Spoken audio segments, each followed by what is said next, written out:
Gallery of Echoes was powerful for a lot of reasons. First of all, it's an expression of art in all of its forms, where the Shadowbox musicians compose music in response to local artists.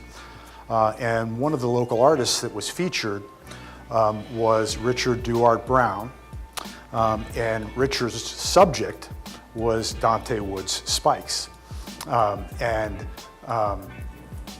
Dante and I have known each other for a while. I met Duarte that night, and at the conclusion of that show, they came up to me and said, "We want to do this at the college." And I said, "We need to have this conversation in front of a bigger group of people." And that's really what tonight's all about. And I had the opportunity, really the great privilege yesterday, of having each of them kind of give me a tour of the evolution of Dante Gallery here, and it's powerful. A lot of the people that I work with, they don't even know if they're gonna make it till tomorrow. They don't know what they're gonna eat. They don't know if they're gonna survive. They don't know nothing about choosing a side. All they know is about, am I gonna get a meal today? Am I gonna die today?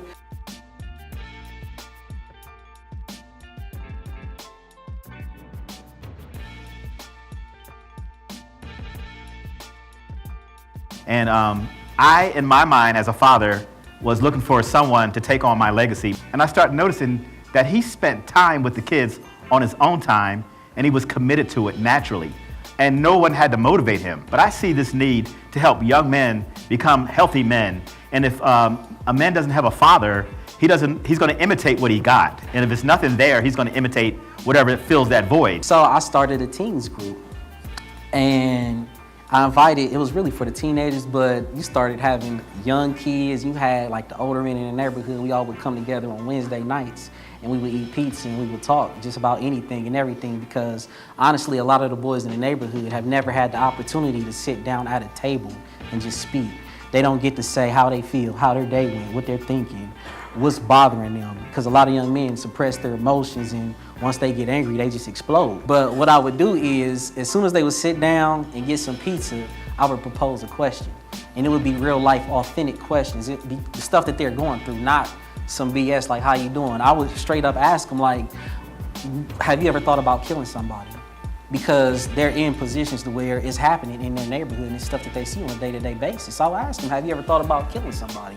Some of them would say yes, some of them would say no. The Fathers and Sons painting, among other things, has this embrace of humanity that Duarte's talking about, juxtaposed with Dante on the stage at Shadowbox a few months ago, in the same embrace, out of joy.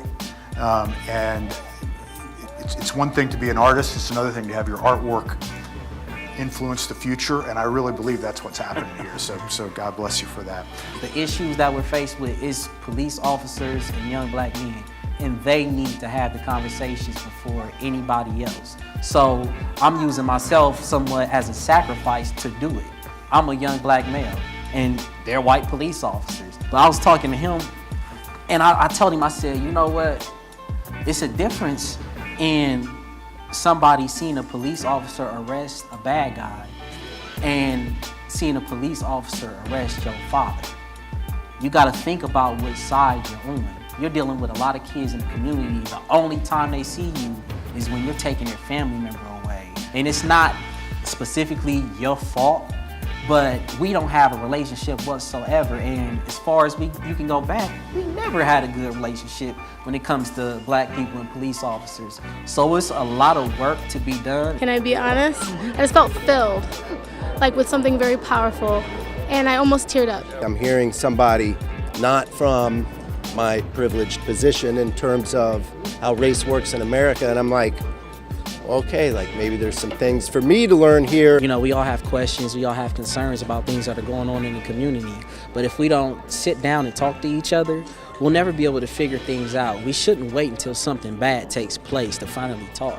Why can't we just talk while we're all eating and when we're all happy? I think we came in here tonight needing to be lifted up and inspired.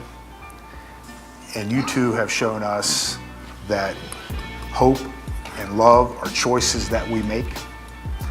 Thank you. Please give them a round of applause. Thank you. you.